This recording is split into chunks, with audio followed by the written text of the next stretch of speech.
Bonjour et bon réveil. Merci de nous regarder à Katoa, à Drodo, Djougou et à Pandroma. Nous sommes dans la province de l'Uturi, l'ex-grande province orientale. Justement, dans cette partie de la République, il y a eu carnage.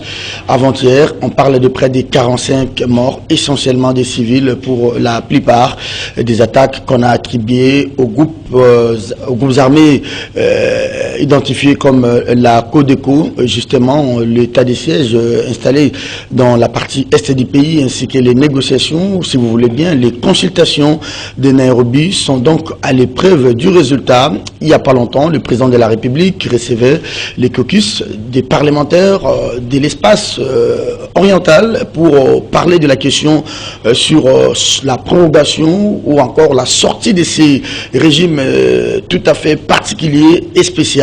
La date n'a pas été encore avancée, mais justement, pendant que on envisage la tenue de ces assises sur la paix dans la partie est du pays, c'est pendant ce temps que la milice Codeco a choisi pour pouvoir frapper, en tout cas, le bilan, jusque-là, il reste encore provisoire. On va en parler tout à l'heure. Enfin, l'heure du tirage a sonné à la Cour constitutionnelle. Ça sera une première, hein, parce que ce tirage n'a jamais eu lieu. Après le départ, je dirais en termes bien de la démission du professeur Jean-Louis Sambo et du professeur Banyakou qui était choisi pour désigner pour le compte du Parlement, Jean-Louis Sambo pour le Conseil supérieur de la magistrature. Le tirage n'avait pas eu lieu, et ça n'a suivi le départ de Vundwawe au niveau du Conseil d'État, tout comme la démission de Benoît Luamba. Pas toujours de tirage. On va en vivre davantage aujourd'hui, un premier tirage. Quel enjeu pour ces tirages? Quel enjeu exactement pour l'élection de gouverneur et vice-gouverneur? Enfin, les cartons pleins, hein. L'Union sacrée se frotte les mains. L'Union sacrée qui a raflé justement près de 95% de ces provinces. Est-ce qu'il y a eu véritablement compétition électorale entre, d'une part, l'Union sacrée et l'FCC resté proche de Kabila? Est-ce qu'il y a eu effectivement élection entre l'Union sacrée de Félix Tshisekedi et la Mouka? Est-ce qu'il y a eu effectivement élection et compétition? Est-ce qu'aujourd'hui on peut se dire le président Félix contrôle l'ensemble des provinces? En tout cas, on a répondu par oui, non, oui et non encore par non. Il reste deux provinces, le nord Ubangi, c'est-à-dire à Guadeloupe, tout comme dans les là-bas. Dans quelques jours, peut-être que le ministère de l'Intérieur va pouvoir fixer la CENI en vue de la tenue de ces élections, 16 mois qui restent. Quelle action pour ce gouverneur nouvellement élu? Chapeau bas pour la Commission électorale nationale indépendante avec l'équipe Kadima qui vient de passer à la première épreuve. Merci à vous parce que vous avez choisi CCTV pour vous informer ce matin. Eric Wimba, bonjour et bienvenue. Bonjour Serge Kabongo. Grand titre ce matin, c'est en tout cas cette question de l'insécurité à l'est du pays. L'insécurité à l'est, nous sommes tristes, mais à ces sentiments de tristesse se mêle aussi la révolte face à l'impuissance publique qui peine à garantir aux concitoyens l'élémentaire des droits de l'homme qui est la sécurité des personnes et de leurs biens. Les Congolais sont en train de mourir, mais j'ai comme l'impression qu'ici à Kinshasa, il y a d'autres sujets qui en principe est moins important défrayent la chronique alors qu'il y a 50 Congolais, ce ne sont pas des chèvres. Ce sont des êtres humains qui sont en train de mourir. Cela nous amène à pour nous poser des questions. C'est au cœur de l'état des sièges que nous sommes attaqués. Il faut évaluer, j'ai dit déjà même le président de la République, en coulisses, on nous a dit, il a reconnu que l'état des sièges ne marche pas. Au-delà de la propagande et de toute posture propagandiste, il est temps vraiment d'évaluer cet état des sièges.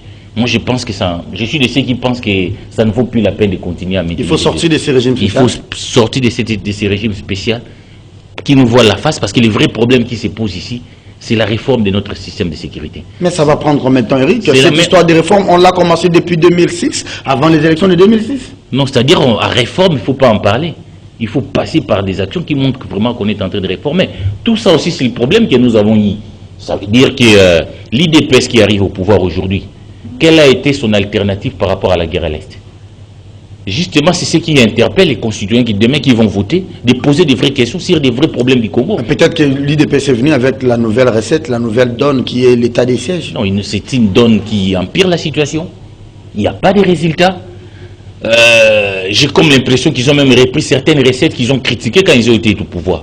Vous le saviez quand, aujourd'hui il y a même la mutualisation. Donc vous savez quand le Rwanda est entré sur notre territoire dans l'opération Umoja pour s'attaquer au FDLR, l'IDPS avait parlé de la haute trahison. Aujourd'hui la même IDPS nous appelle des Ougandais, on ne comprend absolument rien. Bon, mais ce qui est quand même évident, il y a eu le sommet de Nairobi, qui a eu lieu, mais en plein sommet de Nairobi, en peine, je ne sais pas si c'est terminé, on est encore dans les positions, on nous attaque. Cela démontre que les initiatives régionales ne peuvent s'y plier à nos défaillances internes. Les vrais problèmes, il faut une armée forte. Il faut réformer l'armée, qui soit une armée dissuasive, qui soit en face de faire problème sécuritaire. Donc aucun peuple ne peut sauver notre peuple tant que nous n'aurons pas réglé les problèmes de la réforme de notre armée. En tout cas, on tourne en rond. On tourne en rond. Et justement, c'est quand même grave. 50 morts, on doit s'arrêter un moment. Alors, on ne dit pas c'est 50 morts. Les bilans là, il est encore provisoire. Provisoire. J'ai vu le président de la République condamner. Oui, il ne s'agit pas de condamner. Il s'agit de dire plus jamais les Congolais devaient mourir de cette façon. Il faut agir. Il faut agir pour changer les choses sur terrain. Mais ce que je ne comprends pas, c'est que les analystes ne savent pas comprendre aussi comment expliquer, vous-même vous l'avez dit, pendant que nous sommes en consultation, je ne sais pas s'il faut parler en termes de consultation, avec les groupes armés, ces mêmes groupes armés là, la faction Codeco, qui attaquent, qui est peut-être le mobile d'une attaque pareille, pendant que vous êtes en train d'échanger avec le gouvernement. Je l'ai dit, donc les initiatives régionales ne peuvent s'y plier à nos défaillances internes. Parce que face à des bandits comme ça, il n'y a pas d'autre alternative que d'avoir une armée pour chasser ces gens-là. Mais malheureusement, même dans ces consultations, nous l'avons dit ici, ce n'est pas des solutions. Nous négocions en position de faiblesse. On dit la paix se gagne, mais elle se négocie aussi. Hein. Oui, mais dans les cas ici, il faut qu'elle se gagne sur le terrain. Parce qu'on ne peut pas comprendre comment on nous impose de négocier avec des gens qui posent des actes terroristes. En réalité, les actes posés par ces groupes armés-là sont des actes terroristes. Il y a eu une polémique générale ici quand on a dit que le Congo est en guerre. Mais c'est Mona. Pourquoi on n'engage pas le pays vers la voie de la guerre maintenant, de mobiliser la nation, toute la nation pour mettre fin à cette situation?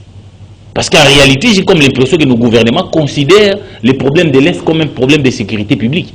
Donc on ne sait pas déclarer la guerre contre ces gens-là. Il faut passer vraiment à la vitesse supérieure. Déclarer la guerre, les présidents vont au Parlement, on mobilise la nation pour aller en guerre contre ces gens.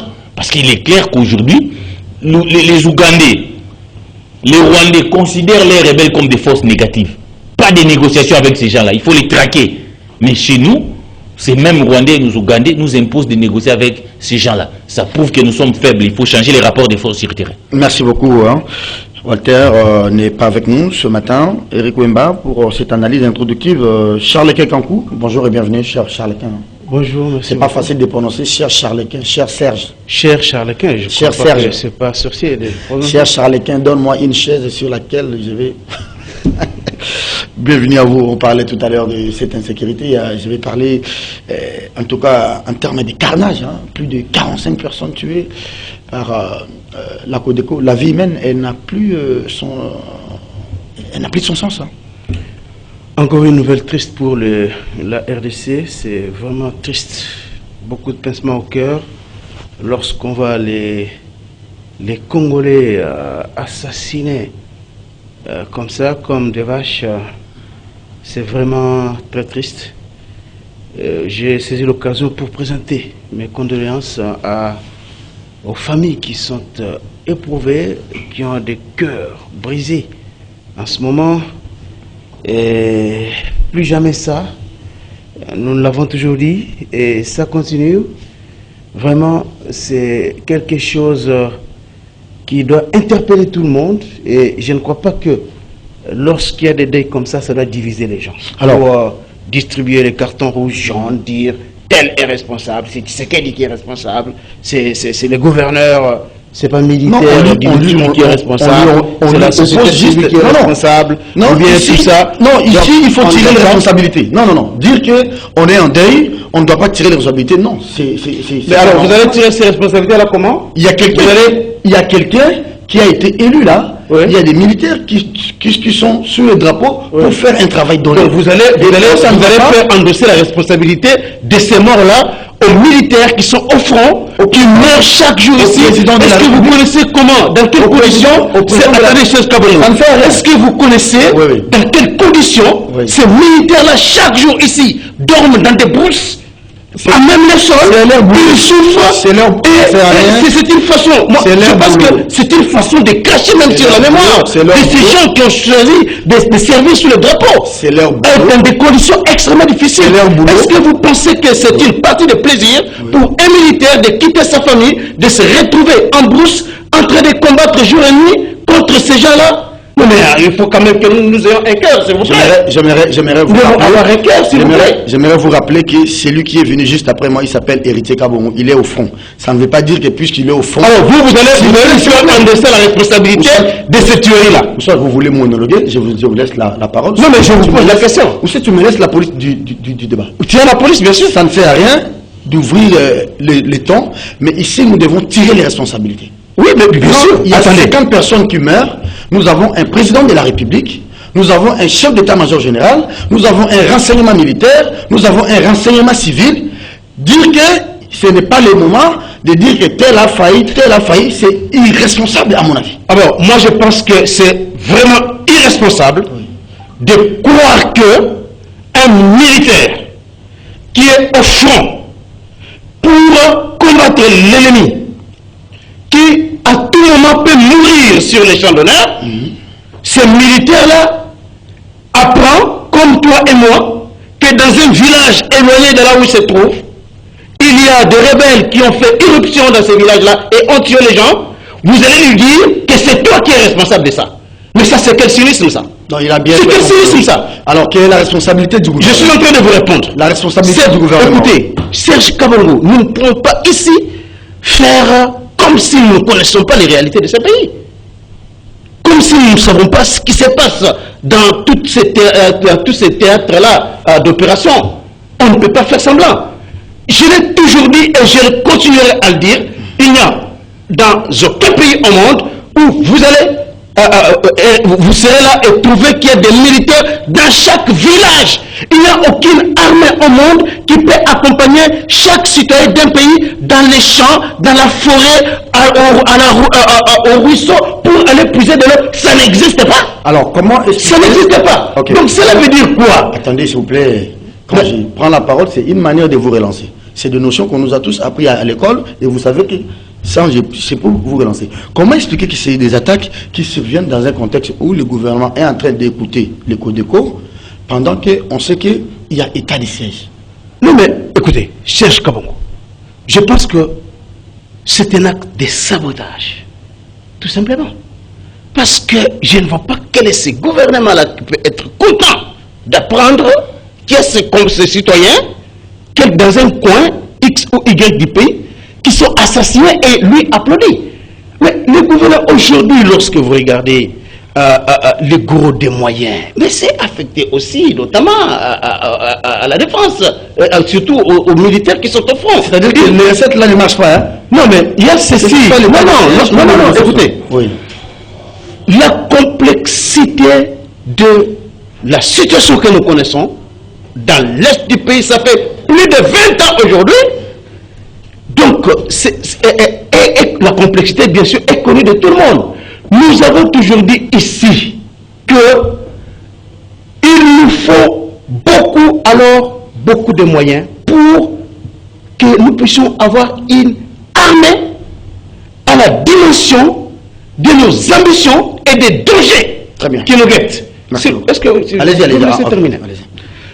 La dernière mission, j'étais ici, j'ai dit ici que lorsque vous allez par exemple en Colombie, vous allez trouver la rébellion des FARC. Ce sont les FARC qui avaient enlevé Ingrid Betancourt, qui est l'otage célèbre qui était libéré autrefois. Cette rébellion-là a fait plus de 20 ans. L'armée colombienne combattait sur cette rébellion. Finalement, c'était autour d'une table que les hostilités avaient pris fin.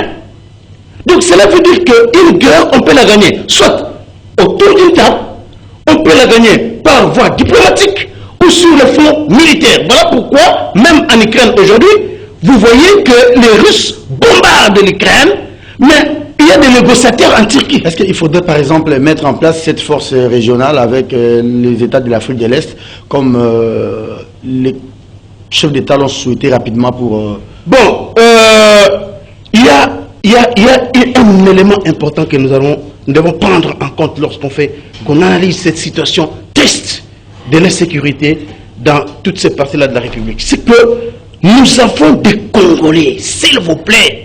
Je l'ai toujours dit, ce qui n'est pas le cas en Ouganda, ce qui n'est pas le cas au Rwanda. Des Congolais qui ont choisi de tuer leurs propres frères. Ils font des affaires. Oui. Les Codeco sont des Congolais, à la différence avec les ADF. La connotation libre, je crois. Maintenant, lorsque vous vous trouvez dans un tel contexte, avec vos propres compatriotes qui connaissent les coins et les recoins de votre pays, qui savent où ils peuvent se cacher, qui sont même au sein de la population et soutenus par la population. Nous avons vu dernièrement les images où vous voyez des femmes connues, notamment en Ituri, comme des femmes commerçantes, mais qui fournissent des médicaments, des vivres, ainsi de suite. C'est le service de renseignement qui a fait son travail et le service est tombé sur ce genre de cas, on les a dénoncés. On a dénoncé ces cas ici sous Kabila. On dit que Kabila était complice. Kabila, c'était lui. Kabila, c'était lui. Je ne veux pas qu'on dise aujourd'hui que c'est Félix ou ce n'est pas Félix. Mais nous devons tirer les conséquences. Chaque responsable à son niveau, que ce soit le président, les chefs du gouvernement, que ce soit les chefs d'état-major, les chefs de renseignement militaire civil, il est l'heure de tirer des responsabilités. Dites-moi, Eric, qu'est-ce qu'on n'a pas encore fait? Qu'est-ce qu'il nous reste à faire pour mettre fin à cette histoire de l'Est? Pour mettre fin à cette... Qu'est-ce qu'on n'a pas encore fait? En tout cas, moi, je n'ai pas emprunté la chanson de Suzanne déjà, ni Nina Moutoussalité. Ce qui m'étonne quand même, notre confrère se présente à porte-parole du gouvernement, tout en oubliant que le gouvernement doit garantir aux citoyens les plus élémentaires des droits de l'homme, qui est la sécurité des personnes et des biens. Le gouvernement ne mettra pas un militaire derrière. Non, si le gouvernement ne garantit pas aux citoyens, j'ai dit les plus élémentaires des droits de l'homme, qui est la sécurité des personnes et de leurs biens, ça s'appelle l'impuissance publique. Attendez, 50 personnes meurent. Le Premier ministre est à Indaba, en Afrique du Sud. Le président a été au Sud-Soudan, à Djouba. Il est allé... 50 personnes, les parlements, Mbosso, aux abonnés absents. Nous sommes en train de boire nos bières à Niamey. J'apprends, excusez-moi, donc mobilisation des services de sécurité pour aller traquer un journaliste. Si on pouvait aussi mobiliser ces services de sécurité-là pour aller traquer ces forces négatives. Vous savez, quand il s'agit d'arrêter un simple citoyen au Congo, on sent comment nos services de sécurité se mobilisent. Mais face à l'insécurité, on ne sait pas si se mobiliser. Non, là-bas, c'est la guerre asymétrique. Hein. Mais je ne comprends pas. Ça veut dire que vous voyez les sujets qui nous intéressent, un peu banal. Alors qu'il y a des vrais problèmes au Congo, les problèmes de l'insécurité. Ne banalisons pas les problèmes. Les 50 Congolais qui sont morts là, ce ne sont pas des chèvres. Ce sont les êtres humains. Donc, il faut distribuer des cartes. Oui. Ce n'est pas moi, Serge. Nous n'avons pas le moyen. Là, nous appelons la puissance publique. La seule instance qui doit garantir la sécurité des personnes et de leurs biens, c'est les pouvoirs publics, c'est les gouvernements. Ce n'est pas les journalistes de Serge Kabongo. Donc quand il y a des morts, il y a défaillance de nos services de sécurité. Il y a défaillance de notre puissance publique. Et nous devons le dire. Nous devons le dire. Parce qu'on l'a dit à son temps, avec Kabila. Moi, ce qui m'étonne aujourd'hui, il faut reconnaître quand même que l'IDPS est au pouvoir. Nous devons poser la question, depuis que Tshisekedi est au pouvoir, quelle est sa recette pour mettre fin à la guerre de l'Est? Nous sentons des tâtonnements à tâtonnements. État des sièges. Après, mutualisation des forces, avec l'Ouganda, on nous a dit que ça va finir. Toutes les recettes du gouvernement nous montrent aujourd'hui toutes les limites. Même les fameux états de siège là. Parce que nous sommes attaqués au cœur de l'état de siège. Et quand il dit les militaires, oui, les militaires, vous savez, dans la commission de défense et sécurité, comment on pouvait engager les pays dans un état de siège et on dit que c'est 2 semaines après qu'on a donné les moyens. Ça s'est parlé. Donc là, pour Charles Quint, pas de cartes à distribuer au gouvernement. Est-ce que le gouvernement donne les moyens à cette armée pour faire son travail?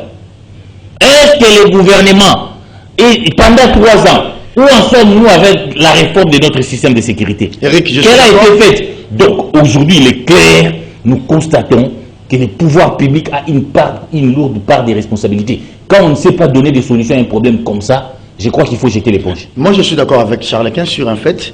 Il parle de la complicité des natifs.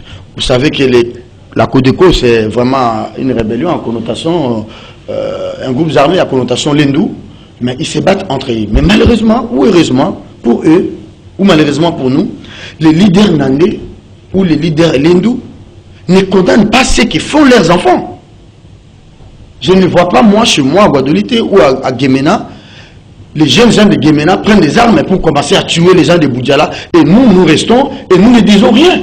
Non, mais si moi je parle, il ne s'agit pas de l'Inde. Vous savez, quand il y a des terroristes en France là qui tuent, ce sont les enfants français qui tuent leurs propres frères. L'État ne peut pas dire non, les parents, non. L'État, c'est la puissance publique.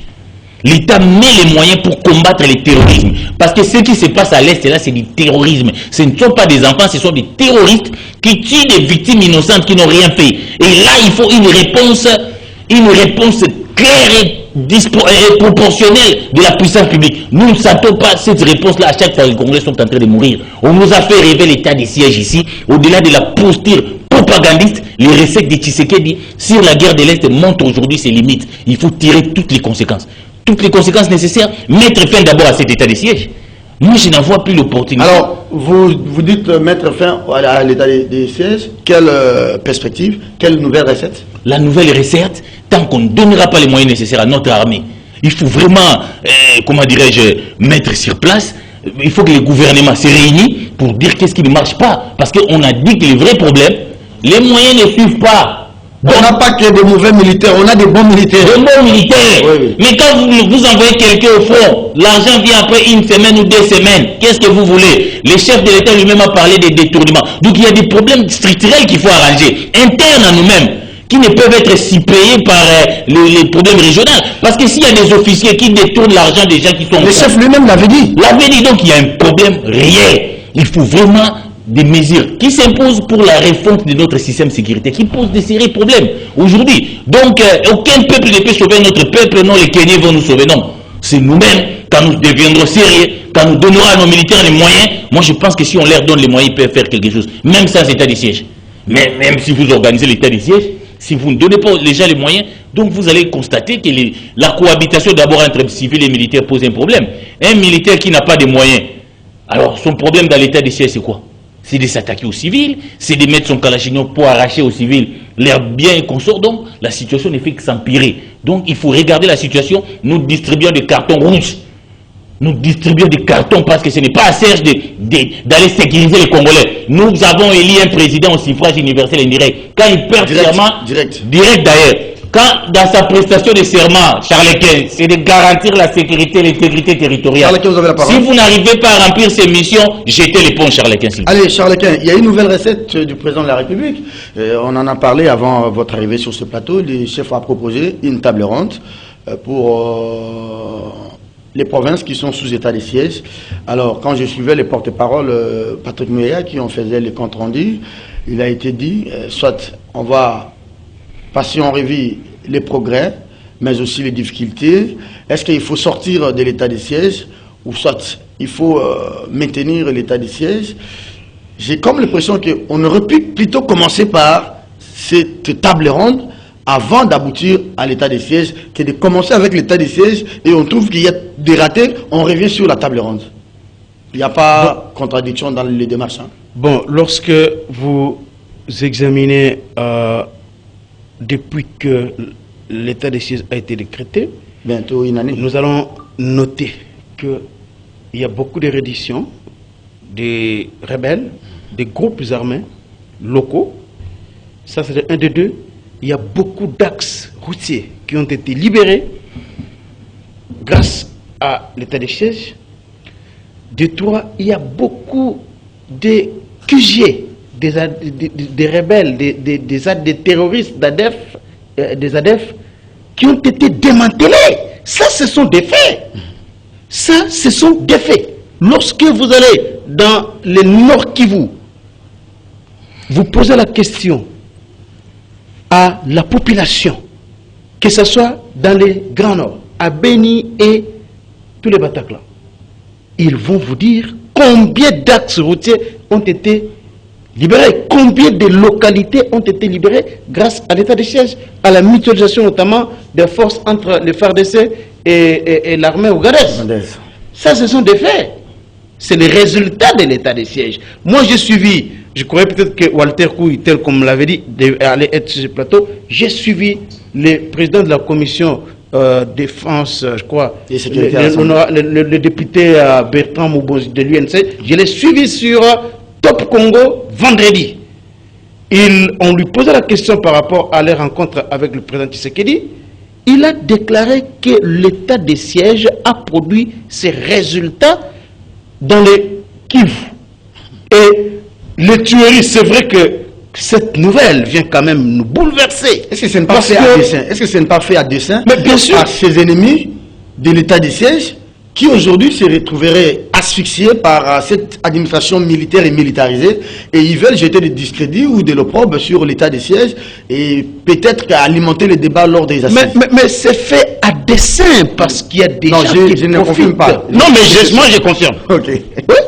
Ok. Parce qu'il y a des gens qui profitent de la situation des troubles, de l'insécurité pour se faire un peu de l'argent, et ils ne peuvent jamais supporter que cette situation-là continue toujours. La situation de l'état des sièges continue. Serge Kabongo, est-ce que si nous faisons la comparaison, hormis ces cas ici des 50 personnes tuées, si on fait la comparaison entre la période d'avant l'état des sièges, avant juin 2021, et la période où l'état des sièges a été décrété, on se permet de faire la comptabilité macabre, vous allez voir qu'il y a une nette différence. Il y a une nette différence. Les tueries avaient sensiblement baissé. La période d'avant état de siège, on avait des images ici dans notre téléphone, chaque jour des carnages. Et je suivais même les Youssoufa de ces musiciens-là et beaucoup d'autres Congolais à l'étranger. Je suivais comment ils étaient choqués, ils en avaient fait leur problème. Ils en parlaient un peu partout. Je suivais les Mombi un peu partout à cause de ces images-là qui circulaient chaque jour. Vous avez vu ici notre rappeur ici, comment il s'appelle encore, Lexus Légal et les autres qui ont fait beaucoup de chansons à partir de ça. Mais depuis que l'état de siège a été décrété, nous devons reconnaître qu'il y a eu quand même sensiblement des cas de ce genre ici, tels que nous venons de l'enregistrer. Ça, c'est une vérité. Alors maintenant, parce que vous avez parlé ici, vous avez pris l'exemple de l'Équateur. Là, je le disais que la complexité de cette situation, c'est parce que vous avez des Congolais qui sont dans ces groupes armés-là. À l'Équateur, il y a eu des Enyélés. Pourquoi les Enyélés n'ont pas fait long feu? Pourquoi les Kamina Sapou n'ont pas fait long feu? C'est parce que là-bas, que ce soit les Bundu Diamaya au Bas-Congo, c'est parce que là-bas, ils n'ont pas l'appui de la population. Ça, c'est une vérité. Moi, je me suis toujours posé des questions. Pourquoi beaucoup de députés ici, Mbosso Aïe à le dire à l'époque, lorsqu'il interpellait les députés, il le disait de sortir des groupes armés? Pourquoi certains députés qui font trop de bruit ici, des députés, qu'ils soient de Beni, Boutembo et de tous ces cas-là, pourquoi ils ne sont jamais descendus sur le terrain pour aller sensibiliser les jeunes gens qui prennent les armes contre leur propre pays, contre leur propre peuple? Pourquoi ils ne l'ont jamais fait? Même pas descendre, cher Charlequin. Même pour des condamnations sérieuses. Voilà. Personne ne condamne. Que ce soit Jackson Aoussé qui est en train de crier dans des télévisions. Personne ne condamne. On connaît bien que c'est un leader. Vous allez voir Carole Aguito qui est au Sénat, elle s'occupe de l'argent. Des députés, comment il s'appelle, Gaston Moussemena, il s'occupe de cela veut dire quoi? Personne. Je peux le dire ici, aussi longtemps que la population, notamment de cette partie-là de la République, continuera à soutenir les rebelles et les groupes armés là, il n'y a aucun gouvernement qui mettra fin à cette situation-là. Parce qu'à travers le monde, les services de sécurité se servent des renseignements. Ils tirent ces renseignements-là d'où? De la population. Mais si la population est complice, si la population est complice, ne dénonce pas les rebelles, ce ne sera pas facile pour la. Ce ne sera pas facile. Ouais. Que ce soit aux États-Unis, que ce soit en France, les informations que tuent les services de renseignement, c'est auprès de la population. Si la population ne livre pas les informations, il n'y a aucune armée du monde qui peut faire quoi que ce soit. Merci, donc, voilà pourquoi on soutient la promotion des dialogues. Je termine par là, sinon je serai incomplet. Merci. On soutient la promotion des dialogues entre communautés. Si aujourd'hui, on aurait dû commencer par là, j'ai comme l'impression. On aurait dû commencer par ça. Non, mais on est sur plusieurs fronts. Il y a ce front-là de la promotion des dialogues intercommunautaires, on est sur le front militaire, on est sur le front diplomatique, on met toutes les batteries en marche pourvu que cette situation puisse prendre fin. Très bien. Kiosque, avant de donner le terme de l'émission, mesdames et messieurs, Charles Inquet est en train de tempêté sur ce plateau. Le deuxième de la semaine, en face de Charles-Quint, c'est bien Eric Wemba Congo qui est avec nous. On va peut-être dire un mot sur ces élections, hein, Charles-Quint, mais j'aurais bien voulu que nous puissions quand même faire ce travail de la sensibilisation. J'ai comme l'impression que ces cordons ombilicaux qui nous lient ou qui nous liaient avec nos frères de l'Est risquent d'être sectionnés.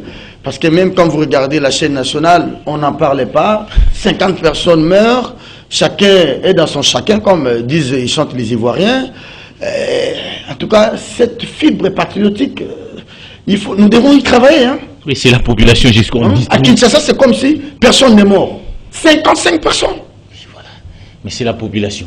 Franchement, je trouve quand même ces raccourcis faciles de Charles-Quint de tout ce qui se passe à l'Est, et là, c'est la population. Non, il dit chacun a sa part de responsabilité. Non, mais il a demandé quand on parle de la population, là, ça veut dire quoi? C'est quand même un concept abstrait. Population, ça veut dire quoi? Les gens qui sont là, ils encouragent les groupes armés de continuer à les tuer. Certains. Non, il y a des vrais tireurs de ficelle. Mais non, il faut arrêter avec ces raccourcis. Merci. La puissance publique doit faire son travail. Mais faire comment garantir il doit faire la c'est à nous de dire ce qu'ils donc doivent tu ne faire. connais rien de ce que tu racontes. C'est à nous de dire ce qu'ils font. Tu dis des choses que tu ne Donc maîtrises ça pas. veut dire qu'il y a un problème ici. Je sais que ça démarre, c'est d'édouaner le gouvernement. Mais nous rappelons, garantir la sécurité des personnes et de leurs biens, c'est revient au gouvernement. Et un gouvernement qui n'est pas capable de le faire n'a pas sa raison d'être. Alors l'Union sacrée qui a fait les cartons pleins hein, dans les provinces à province, 14, l'Union a fait presque 95%, hein, au-delà de 2-3 candidatures indépendantes qui ont été retenues et ceux qui ont gagné ces élections. La dernière cartouche était au niveau de la Tchopo avec André Kapalata et au Congo central avec, comment il s'appelle, Guy Bandou. Voilà. Oui, c'est quand même un coup d'éclat, hein, parce que on a souvenance de ce type d'élection dans le passé. Avec les FCC, on voyait comment beaucoup de candidats de FCC, MP, c'est pas moi quoi, étaient par moments battus par des indépendants et autres. Mais cette fois-ci, on voit une stratégie mise en place par l'un des éléments clés de cette stratégie, c'est Modeste Bati, avec tout ce qu'il a comme expérience. Ils ont mis les billes ensemble, ils se sont concertés, Bati, Kabouya, Jean-Pierre Bemba et autres. Ils ont mis en place une stratégie qui a marché aujourd'hui, parce qu'on ne peut pas dire que ce qui s'est passé est un échec. Non. Ça veut dire que tout ce qu'ils avaient planifié a réussi. Donc, coup de chapeau à leur stratégie, qui a finalement la mayonnaise après cette fois-ci. Moi, j'étais dubitatif, je me disais que ça serait difficile de voir l'Union sacrée réussir à rafler autant de postes alors qu'il y avait beaucoup de candidats. Est-ce qu'en face de l'Union sacrée, pendant ces élections ici, il y a eu des candidatures aussi sérieuses, du genre venant des forces politiques autres que du FCC, très fortes et représentatives? Bon, il y a eu beaucoup de candidats. Hein. Lorsque vous allez au Congo central, par exemple, vous avez 21 candidatures. Lorsque vous allez au Kasaï oriental, que vous allez au Kasaï central, un peu partout, il y a eu beaucoup de candidats. Il y a eu beaucoup de candidats, de tous bords, des indépendants. Oui, bien sûr que oui. Au Tanganyika, un peu partout, il y a eu beaucoup de candidats. Mais cette fois-ci, quand même, ça payait parce qu'on a vu les candidats de l'Union sacrée être élus. Donc, il faut garder alors les caps. Ils ont suivi le mot d'ordre qui a été donné notamment par les responsables de l'Union sacrée. Voilà pourquoi ils ont décroché la timbale. Il faut garder les caps par rapport au deuxième mandat peut-être de Félix ou de quelqu'un d'autre qui sera le candidat, non pas seulement candidat président, mais aussi pour les législatives à venir. Hein. Oui, mais bien sûr que oui, il faut encore beaucoup plus là, il faut beaucoup de moyens. Si peut-être l'élection au second degré ne demande pas beaucoup de choses, mais les législatives nationales, provinciales, la présidentielle, l'élection présidentielle, ça demande beaucoup de moyens et beaucoup de stratégies. Et comme il est une autorité publique, il n'y a pas un seul parti politique aujourd'hui dans ce pays qui peut gagner, avoir la majorité à l'Assemblée nationale. Il faut passer par les jeux de coalition et tout ça. Il faut mettre beaucoup de moyens. Donc voilà pourquoi en termes de stratégie, je pense qu'il faut que les responsables de l'Union sacrée, s'ils veulent gagner les législatives nationales prochaines ou les législatives provinciales prochaines, même la présidentielle, ils doivent encore se mettre au travail pour peaufiner des stratégies qu'il faut afin qu'ils arrivent à des bons résultats. Premier résultat, première victoire pour l'Union sacrée sans Jean-Marc Abound. Hein. Donc Ouais, il n'y a bon. pas des irremplaçables. Non. Ouais, c'est quand même une première victoire, mais... Bati, Bembaye, les Kabouya gens ont fait la par-ci par-là, il y a eu des voix qui se sont levées pour dénoncer la corruption à ciel ouvert. Je me souviens quand il y avait des élections des gouverneurs à l'époque, les chefs de l'État avaient suspendu, hein, pour voir clair. Je me demande Élection si des sénateurs, je des crois. sénateurs à l'époque, là, il y avait tellement la corruption, les gens ont dénoncé, il avait suspendu. Maintenant qu'il y a des gens qui dénoncent aussi partout, Diomi et consorts, parce que les suffrages universels et indirects posent un problème. Donc on se pose la question si ceux qui sont votés là reflètent vraiment la volonté de la population qui a voté des grands électeurs. Je crois qu'il faut des grandes réformes aussi, parce qu'on constate déjà impopulaire, désavoué par la population, mais qui gagne quand même.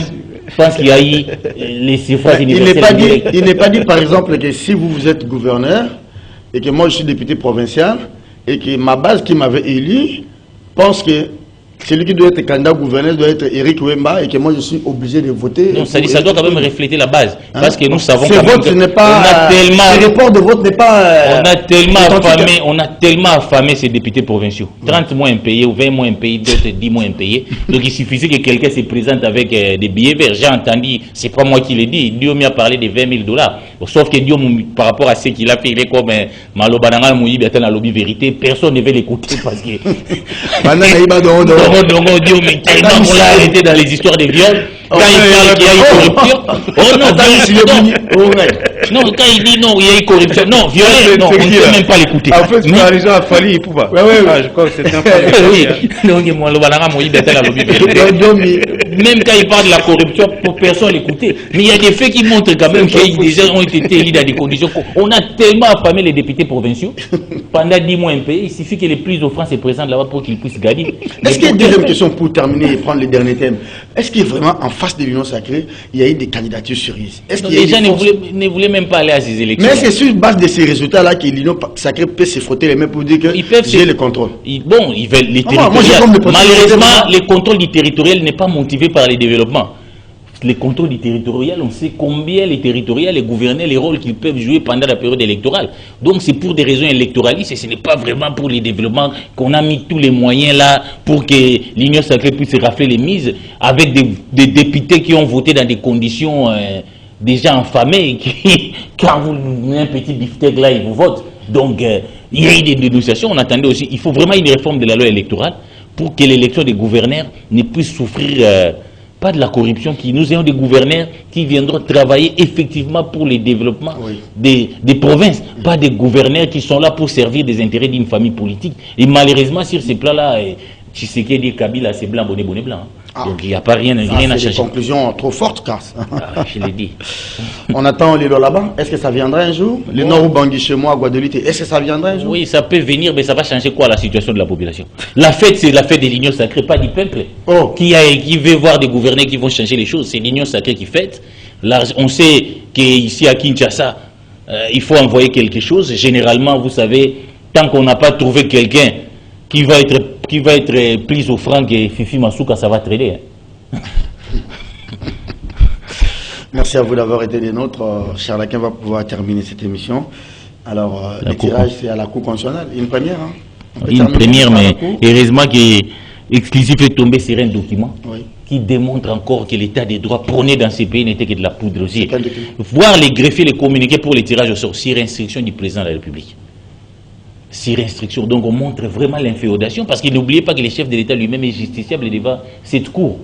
Quand il doit commencer à donner des instructions pour qu'il y ait un tirage au sort, même si on a nié celle de la Cour de cassation, on sent quand même que depuis ses pouvoirs, la justice est inféodée. Que pouvons-nous attendre de ces tirages au sort? Que dit le règlement intérieur? Que peut faire foi à cette Cour qui reçoit des instructions du président de la République? Donc il y a là un problème sérieux. Mais le vrai problème de la Cour constitutionnelle, comme vous le savez nous tous, Chadar il a dit, et c'est toute la bataille. Donc on dit que celui qui contrôle la Cour constitutionnelle, la CENI, gagne les élections. C'est pourquoi il faut faire tout. Il faut mettre tout. Chadar, il veut nous donner des leçons. Il ne donne pas des leçons, il dit là, il y a une vérité. Mais vous avez dit que Diomi avait dit la vérité. Mais oui, mais j'ai dit que c'est quand même la vérité. Mais Chadari aussi, c'est la même chose. Vous savez, tout le monde le sait. Il y a des gens qui devraient se taire dans un pays normal. Hein, non. Excusez-moi. C'est en toute égalité qu'on a mis cette cour constitutionnelle, qui nous a rendu des arrêts politiques. Cette même cour avait pris un arrêt réhabilitant un gouverneur de la Tchouapa et Chadari avait refusé.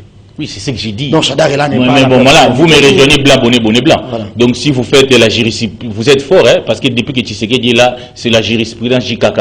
Quand on dit non, Chadari avait fait ça, mais vous êtes venu pour changer les choses. Non, les mal restent les mal. Hein. Non, vous même êtes si venu, tout le monde les connaît. Vous êtes venu pour changer les choses. Donc il ne faut pas vous servir de la jurisprudence JKK. Donc Kabila avait fait ça. Kabila avait fait ça. Oui, nous condamnons avec Kabila, on a violé les règles. Mais ici, comment le président de la République peut instruire qu'on puisse organiser les tirages au sort? C'est dans les communiqués, là. C'est-à-dire quoi? On vise la tête d'un magistrat? C'est les communiqués, ça prouve comment la présidence va influencer pour les choix des juges. Cette cour qui devait en principe être indépendante, parce que sans oublier que la cour peut juger un chef de l'État en matière pénale. Qui vont partir? Qui vont partir? Je ne sais pas moi. Je trouvais que Kalouba, à peine il vient d'arriver, il va finir le mandat du président Luamba. Il y a Vundoawe qui est parti. Vundoawe a été remplacé par Mungulu. Mungulu est décédé, donc on doit rapidement... On doit remplacer. Oui. Mais je crois que ces tirages-là, il faut voir comment si ça sera vraiment un tirage au sort. Tel que les choses se déroulent là, des noms seront déjà là qu'on va jeter. Moi, j'ai comme l'impression que c'est vraiment un non-événement. Donc, il y a une volonté de contrôler la Cour constitutionnelle, de l'inféoder, comme Kabila l'avait fait. C'est pourquoi moi, j'ai dit qu'il n'y a pas de rupture. Tant que nous n'allons pas mettre fin, tant que les gens qui sont venus au pouvoir n'ont pas une alternative que de nous dire nous avons fait. Mboké Koufa, tel a été fait, Kabila avait fait ceci, donc on va voir là. Bon, je pense que si il reste Wasenda, si le monde n'est pas un candidat sérieux, si Deon Koussou n'est pas un candidat sérieux, je ne sais pas qu'est-ce qu'on appelle candidat sérieux. Ah, selon moi, candidat sérieux, c'est-à-dire que vous êtes porté par une force alternative à celle de l'Union sacrée. La force qui a la capacité de corrompre ou bien d'influencer les gens. Ou bien qui a le soutien de la population. D'influencer. Parce que si vous avez des gens qui sont soutenus par le peuple, comme il venait de le dire là, ça veut dire que ce sont des candidats sérieux. Mais ils ont été battus. Et j'aurais voulu qu'il nous parle aussi de la corruption dans d'autres provinces. Malheureusement, on a entendu seulement Diomi parler. Mais Diomi, ce n'est pas un homme crédible. Mais tous sont affamés, c'est des professions. Partout à travers, il aurait pu nous dire aussi qu'à Tchopo, à Tanganyika, un peu partout là, il y a eu des cas de corruption. Il faut arrêter avec ce type de mensonges. Lorsqu'il y a un échec, c'était un échec. Lorsqu'il y a un échec, c'était un échec. Très bien. Voilà. Donc, moi, j'attendais à ce qu'il nous multiplie des cas de dénonciation. Il n'y en a pas eu. À part le gris de Diomi là. Voilà. Ça s'arrête là. Ça s'arrête là. Donc, voilà. Alors, maintenant, moi, je voulais aussi qu'il lise un peu les règlements intérieurs de la Cour constitutionnelle. Que dit les règlements intérieurs de la Cour constitutionnelle? Que dit la Constitution? L'initiative doit venir de qui pour qu'il y ait tirage au sort? L'initiative vient de qui? Conformément à la loi. Si vous ne maîtrisez rien, il faut vous taire. Vous maîtrisez vite. Non, s'il vous plaît. S'il vous plaît. C'est Charles qui a la parole. J'aurais voulu que vous puissiez lire ici, on est sur le plateau, les règlements intérieurs de la Cour constitutionnelle. Que dit la Cour constitutionnelle pour procéder au tirage au sort? Est-ce que l'initiative vient de la Cour constitutionnelle elle-même? Tu vois? C'est le président de la République. Les règlements. Mais bien sûr que oui, c'est le président de la République qui doit saisir la Cour constitutionnelle pour que celui-ci organise le tirage au sort. En tant que garant de bon fonctionnement. Bien sûr que oui. Donc il ne faut pas venir ici, vous dites on a publié, vous avez quand même un site d'information sérieux et vous voulez induire les Congolais, l'opinion en erreur. Il faut d'abord vérifier. Vous êtes à côté des grands juristes, il faut aussi s'informer sur de telles choses. Au lieu de venir sur un plateau comme ça. Avec les règlements intérieurs. Oui, allez, lisez ça. S'il vous plaît. Moi, je vous sais de parler de ce tirage qui n'a jamais eu lieu depuis que la Cour a été instituée. Est-ce qu'on peut parler de ça? Non, mais attendez, le tirage est consacré dans la loi. Oui. Et aujourd'hui, il veut. Non, on ne peut pas dire que le tirage n'a jamais eu lieu. La Cour constitutionnelle n'est pas instituée aujourd'hui. Non, mais le tirage n'a jamais eu lieu. Non, mais attendez, Serge Kabongo. Du temps de Kabila, les magistrats qui étaient à la Cour constitutionnelle étaient désignés comment? Ceux qui ont remplacé Banyakou et autres, ils ont été remplacés. Banyakou a démissionné et le professeur Jean-Louis Sambo. Non, il n'est pas le tirage au vrai sens du mot n'a jamais eu lieu. Ça c'est entre nous journalistes. Non, en tout cas, je dois vérifier cette information-là. Merci beaucoup. Mais l'initiative ici pour organiser cela, c'est le président de la République. Là, je fais pas. Donc cela ne veut pas dire que lui doit aller là-bas et puis, comme ils viennent de le dire ici, merci beaucoup, pour commencer à influer, superviser ce magazine, la réalisation de Doudou Montiri. C'est quand même chaud quand vous avez Charles Kankou et Eric Wimba sur ce plateau. Il faut savoir jouer avec des mots pour qu'on... J'allais lire l'article 149. Lisez ça. Si vous avez cet article, vous pouvez lire ça. Nous allons le lire, mais au pouvoir. Non, mais nous allons, s'il vous plaît, je ne vous ai pas donné la parole. Nous allons le lire, mais dans le couloir. Merci à vous d'avoir été des nôtres. Kiosque va se poursuivre demain, 9h30. Bonne évasion sur les antennes des canaux.